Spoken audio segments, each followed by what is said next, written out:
Nandito tayo ngayon sa La Mesa Eco Park at mula rito, dadako tayo papuntang Mindoro.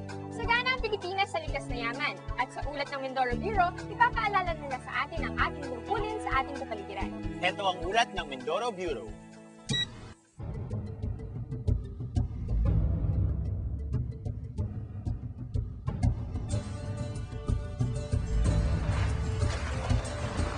Ito ang Busuanga, isang ng Occidental Mindoro.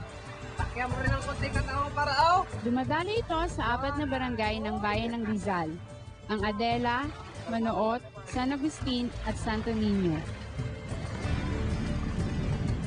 Napapaligiran ng Ilog Busuanga ang halos kabuuan ng bayan ng Rizal at inuugnay ito sa bayan ng San Jose. Sa ilog na ito, kumukuha ng tubig ang malalapit na bukirin.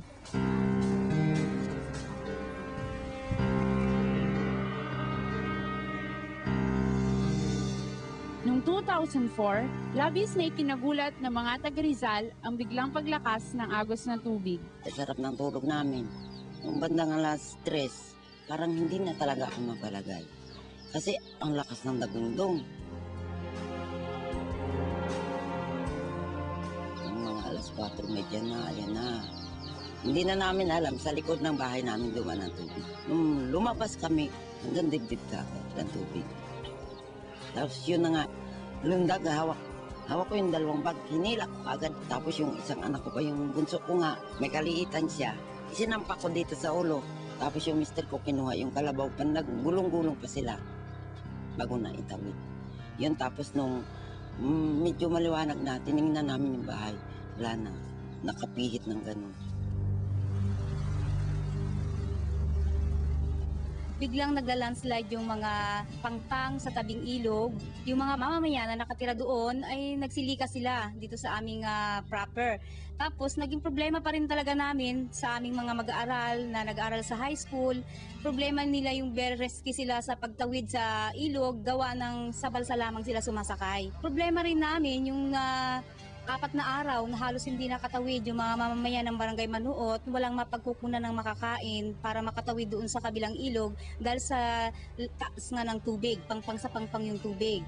At naging problema rin sa aming mga may pastuhan dito, malaking bakahan na nandito ngayon matatagpuan sa aming barangay, marami sa kanilang mga baka ang inanod ng malakas na baha.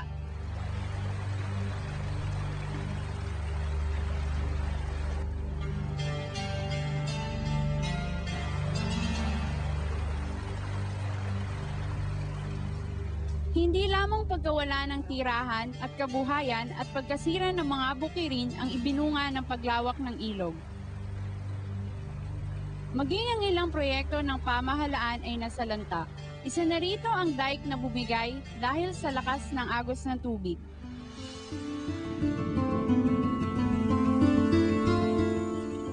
Ang pagkakaingin at walang tigil na pagputol ng puno sa bundok ang dahilan ng di mapigilang daloy ng Ilog Busuanga at pagbaha sa Kapatagan.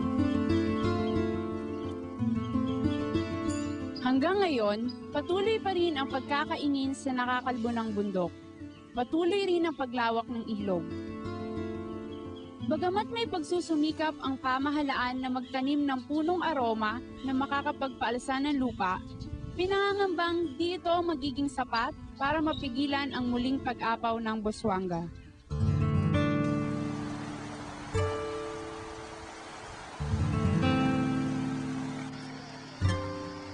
Sa pagdating ng tag-ulan, di raw malayong maulit ang nangyari noong 2004.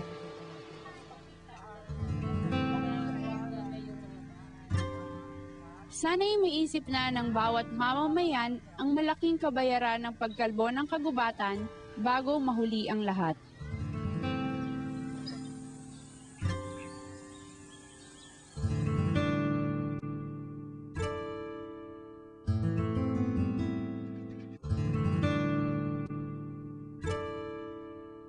Ang Kabataan Express ay hatid sa inyo ng UNICEF.